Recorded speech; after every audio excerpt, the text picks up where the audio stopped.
Welcome to double seven media. నేను మీ ఆదినారాయణ. నా video చూస్తున్న ప్రతి ఒక్కరూ లైక్ చేసి, షేర్ చేసి, కామెంట్ చేసి, అలాగే ఛానల్ను సబ్స్క్రైబ్ చేసుకోవాలని కోరుకుంటున్నాను. ఈ మధ్యకాలంలో ఎక్కువగా జనసేన పార్టీ అధినేత డిప్యూటీ సీఎం పవన్ కళ్యాణ్ గారు వైఎస్ఆర్ కాంగ్రెస్ పార్టీపై కొన్ని వ్యాఖ్యలు చేస్తున్నారు. 2024 ఎన్నికల్లో వైఎస్ఆర్ కాంగ్రెస్ పార్టీకి 11 సీట్లు మాత్రమే వచ్చాయి. అయినా కానీ వారి నోరు లేస్తుంది, అంటే నాయకులు ఇష్టారాజ్యంగా మాట్లాడుతున్నారు అన్న రీతిలో పవన్ కళ్యాణ్ గారు వ్యాఖ్యలు చేస్తూ ఉన్నారు. అయితే ఈ వ్యాఖ్యలపై వైఎస్ఆర్ కాంగ్రెస్ పార్టీ నాయకులు పవన్ కళ్యాణ్ గారిపై విమర్శలు చేస్తున్నారు. అలాగే వైసీపీ సోషల్ మీడియా కార్యకర్తలు సోషల్ మీడియాలో విస్తృతంగా కొన్ని వీడియోలను ప్రచారం కూడా చేస్తున్నారు, పోస్టులు పెడుతున్నారు. వైఎస్ఆర్ కాంగ్రెస్ పార్టీకి 11 సీట్లు వచ్చాయని పవన్ కళ్యాణ్ గారు అంటున్నారు. 2019 ఎన్నికల్లో జనసేన పార్టీకి ఎన్ని సీట్లు వచ్చాయి అని ఇప్పుడు వైఎస్ఆర్ కాంగ్రెస్ పార్టీ నాయకులు సోషల్ మీడియా కార్యకర్తలు పవన్ కళ్యాణ్ గారిని ప్రశ్నిస్తున్నారు. 2024 ఎన్నికల్లో వైఎస్ఆర్ కాంగ్రెస్ పార్టీకి 11 సీట్లు వచ్చాయి, కానీ 40% ఓటు శాతం వచ్చింది అనే విషయాన్ని పవన్ కళ్యాణ్ గారు మర్చిపోతున్నారంటూ వైసీపీ నాయకులు విమర్శలు చేస్తున్నారు. 2019 ఎన్నికల్లో దాదాపు 136 స్థానాలలో పోటీ చేస్తే జనసేన పార్టీ తరఫున ఒక ఎమ్మెల్యే మాత్రమే గెలిచాడు. పవన్ కళ్యాణ్ గారు 2 చోట్ల పోటీ చేస్తే ఒక్క చోట కూడా గెలవలేదు. ఒంటరిగా జనసేన పార్టీ పోటీ చేస్తే 7% లోపు ఓటు శాతం ఆ పార్టీకి రావడం జరిగింది.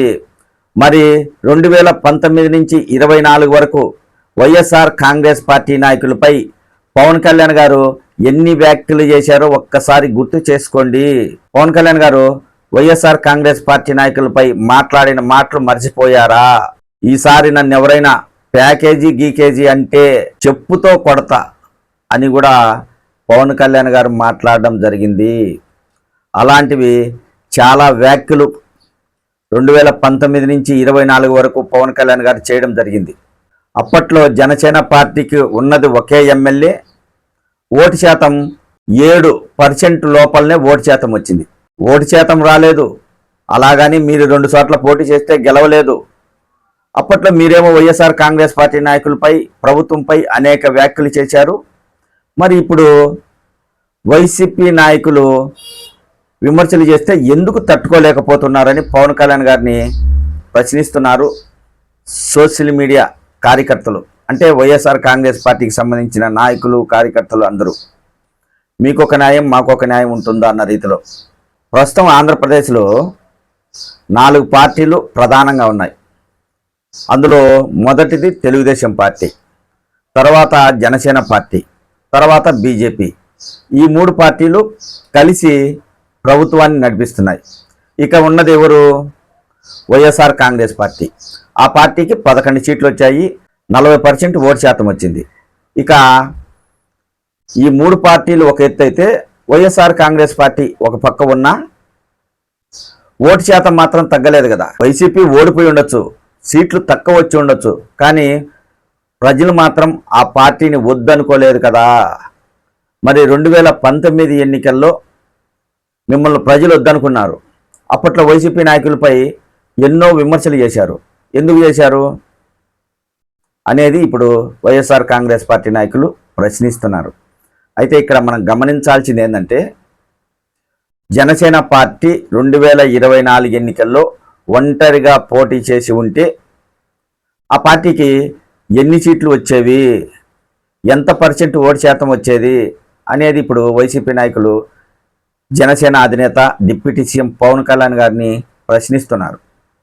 ఒక్కసారి చెప్పండి, ఒక్కసారైనా జనసేన పార్టీ ఒంటరిగా పోటీ చేసి మీ బలాన్ని నిరూపించుకోండి. ఇతరుల భుజాలపై ఎక్కి సీట్లు గెలుచుకొని ప్రభుత్వంలో భాగస్వామివై ఈరోజు ఈ విధంగా మాట్లాడుతున్నావు. అలా కాకుండా మీరు కూడా ఒంటరిగా పోటీ చేసి కనీసం కొన్ని సీట్లైనా గెలుచుకోండి అని వైఎస్ఆర్ కాంగ్రెస్ పార్టీ నాయకులు వ్యంగ్యంగా జనసేన పార్టీపై వ్యాఖ్యలు చేస్తున్నారు. ముఖ్యంగా వైఎస్ఆర్ కాంగ్రెస్ పార్టీ నాయకులు చెప్పేది ఏంటంటే, జగన్మోహన్ రెడ్డి ఒంటరిగా వచ్చాడు, మీరు జనసేన, తెలుగుదేశం, బీజేపీ 3 పార్టీలు కలిసి ఎన్నికల్లో పోటీ చేసి అధికారంలోకి వచ్చారు. అయినా కానీ వైఎస్ఆర్ కాంగ్రెస్ పార్టీకి 40% ఓటు శాతం వచ్చింది. అంటే రాష్ట్రంలో 40% ప్రజలు వైఎస్ఆర్ కాంగ్రెస్ పార్టీ వైపు ఉన్నారనే విషయాన్ని డిప్యూటీ సీఎం పవన్ కళ్యాణ్ గారు మర్చిపోవద్దు అని వైసీపీ నాయకులు చెప్తున్నారు. ఎన్నికల్లో పార్టీలు ఓడిపోవడం, గెలవడం అనేది సర్వసాధారణం. ఏ పార్టీ ఎప్పుడు అధికారంలోకి వస్తుందో తెలియదు. ఇప్పుడు కూటమి ప్రభుత్వం అధికారంలోకి వచ్చిన తర్వాత చెప్పిన హామీలు అమలు చేయడం లేదు. కాబట్టి 2029 ఎన్నికల్లో కూటమి ఓడిపోవచ్చేమో, చెప్పలేం కదా. వైఎస్ఆర్ కాంగ్రెస్ పార్టీ అధికారంలోకి రావచ్చేమో. అంటే ఇంకా 4 సంవత్సరాలు ఉంది కదా, చెప్పిన హామీలు అమలు చేస్తామని కూటమి ప్రభుత్వం అనుకోవచ్చు. కానీ ఆ లెక్క ప్రకారం ఎత్తుకుంటే మొదటి ఏడాది చెప్పిన హామీలు చేయలేదు.